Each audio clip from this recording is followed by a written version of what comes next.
Bonsoir les amis, j'espère que vous allez tous très bien, très content de vous retrouver pour cette nouvelle vidéo débrief de la victoire de l'Espagne, 1 but à 0 contre l'Italie ce soir. Et quel match on a vu. Déjà avant d'aller plus loin, j'aimerais passer un message à Monsieur Laporta qui est de signer immédiatement Monsieur Nico Williams parce que son agent doit être inondé de messages à l'heure actuelle. Donc il faut le faire très très vite, même s'il faut faire sauter sa clause libératoire, on prend avec grand plaisir. Alors, déjà pour commencer à parler de ce match-là, il faut noter que l'équipe d'Espagne, comme je l'ai dit, après leur premier match contre la Croatie, 3 buts à 0, a vraiment changé. Parce que avant, en fait, Lamine Yamal et Nico Williams, ce sont des dons du ciel pour cette équipe-là qui avait un jeu qui était beaucoup trop stéréotypé avec une possession stérile.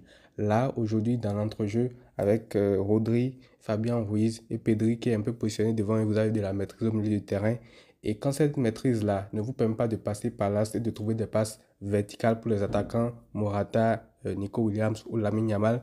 On peut exploiter également la largeur avec sur les côtés euh, Lamine Yamal d'un côté et Nico Williams de l'autre. Et ça, c'est un luxe absolu que l'Espagne a. Et je pense que cette génération-là ira très très loin, franchement, parce que aujourd'hui, quand on voit le match qu'ils ont fait face à l'Italie, en vrai, le score 1-0 est très très flatteur pour l'Italie. Déjà, il y a eu la grande performance de Donnarumma qui a empêché l'Italie de prendre une volée parce que minimum, ce match-là a fini 3-0 ou 4-0 minimum. Et aussi, il y a le fait que l'Espagne n'est pas assez tueur parce qu'il y a des occasions où il y a eu beaucoup de ratés. Tu sens dans cette équipe-là qu'il manque quand même un très grand tueur et ça pourrait être problématique quand ils vont affronter une équipe qui accepte d'être dominée un peu comme l'Italie, mais qui est tueuse devant parce que l'Italie aujourd'hui manque quand même un peu déçu. Offensivement, ils n'ont pas montré grand-chose. Alors, il y avait de temps en temps des espaces à exploiter dans cette défense espagnole-là. Je disais donc que l'Espagne a beaucoup de solutions aujourd'hui. Et on va commencer par parler du match de Lamine Yamal et de Nico Williams. Je vais le faire simultanément parce que les deux ont été incroyables sur les côtés. Que ce soit Di Marco avec Lamine Yamal, que ce soit Di Lorenzo avec Nico Williams, les deux ont souffert ce soir. Prise à 1, prise à 2, bref, eux, ils n'ont pas du tout le temps. Ils driblaient des pères de famille comme du n'importe quoi, ces deux insolents-là. Et là, je pense que Nico Williams vient de valider son ticket vers le FC Barcelone. En tout cas, si Joan Laporta a vu le match, ou si s'il ne fait pas n'importe quoi, ce sont des joueurs qu'on doit normalement avoir. Et déjà, cette équipe d'Espagne là a commencé très vite son match avec une première occasion avec la tête de Pedri. Pedri qui s'est retrouvé dans le dernier tête du terrain par moment parce qu'il est positionné un peu haut devant Rodri et tout. Il a raté des occasions, notamment la première tête et aussi je pense l'occasion où Nico Williams fait un débordement, il fait une passe, il rate ces occasions-là. Mais il a été important dans le jeu. C'est juste qu'il manque un peu trop de finition à mon goût. Et l'Espagne aurait pu payer ça cash si l'Italie avait exploité les quelques possibilités qu'ils avaient derrière. Ensuite, on va parler du match de Fabien Ruiz. Alors, si vous êtes parisien, vous devez quand même être assez frustré de Fabien Ruiz, doit vous énerver à l'heure actuelle parce que quand on voit les performances qu'il est capable de sortir avec cette équipe d'Espagne là, et aussi Donnarumma qui fait un très grand match, mais bon, avec le PSG, il le fait souvent. Mais quand on voit la performance de Fabien Ruiz aujourd'hui, je pense que les Parisiens ont de quoi être frustrés. Là aussi, il faut vous poser les vraies questions parce que là, le Fabien Ruiz qu'on voit là, c'est du Iniesta Prime. Et il n'y a même pas de vanne dans ce que je dis. Sa première mi-temps, elle est incroyable. Contrôle de balle, orientation du jeu, sortie de balle avec, sans pressing. Il rate un contrôle, ça se termine en dribble. Il est capable de... En fait, il est facile techniquement. Il est capable d'envoyer aussi de très grosses frappes. À un moment donné, en premier mi-temps, il envoie une menace que Donnarumma dévie sur le poteau, je crois.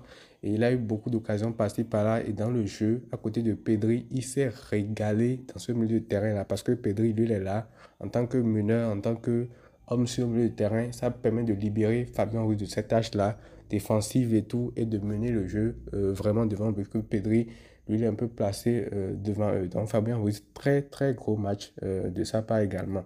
Et j'aimerais parler de Cucurella aussi, qui fait un énorme match sur son côté gauche défensif et le Cavani aussi qui est très intelligent, qui est très malin, qui est très osé et c'est le genre de joueur que tu n'aimes pas quand il n'est pas dans ton équipe mais aujourd'hui si tu supportes l'Espagne tu as quand même de quoi être fier de cette malice-là que peut apporter ce genre de joueur. Donc Cucurella aussi qui fait un très très gros match lui qu'on était étonné de voir titulaire mais là ça se justifie défensivement offensivement aussi avec parfois des dédoublements sur le côté avec Nico Williams.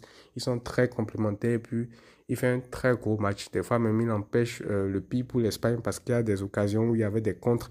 Il quitte son côté, il vient couvrir la zone axiale du côté de le Normand, je crois, à un moment donné. Donc, il fait un très gros match aussi. Et Lamine Yamal, j'ai envie de dire que lui commence à mal nous habituer parce que faire des performances comme ça, à cet âge-là, il en avait déjà fait une contre le Brésil. Et là, encore ce soir, il passe à ça de marquer le premier but de sa carrière à l'Euro, de devenir le plus jeune buteur à l'Euro. La frappe qu'il envoie, elle passe de ça à côté du but. Mais franchement, ce joueur-là, il va être... Je pense que dès l'année prochaine, ils vont lui donner le numéro 10. Parce qu'enfin, à un moment donné, on a beau dire, il faut être prudent, il faut être patient, il ne faut pas trop parler, il ne faut pas faire ceci, il ne faut pas faire cela. Mais si le petit en soi est tellement fort et qu'on ne voit que ce genre de performance-là, rencontre après rencontre, parce que là, on ne parle pas de jouer dans son canapé, là, on parle de jouer contre l'Italie à l'Euro, contre un joueur comme Di Marco. Et regardez ce qu'il lui fait subir ce soir. Franchement, ce petit-là commence à devenir un joueur de classe mondiale. Franchement, il prend toujours les bonnes décisions. Il sait temporiser quand il le faut. Il sait rejouer en arrière quand il le faut. Il sait percuter quand il le faut. À deux, c'est pas un problème. Même à trois, à un moment donné, il arrive à faire un contrôle orienté et à passer la balle pour Morata afin de le trouver dans l'as. Donc, franchement, très gros match de sa part.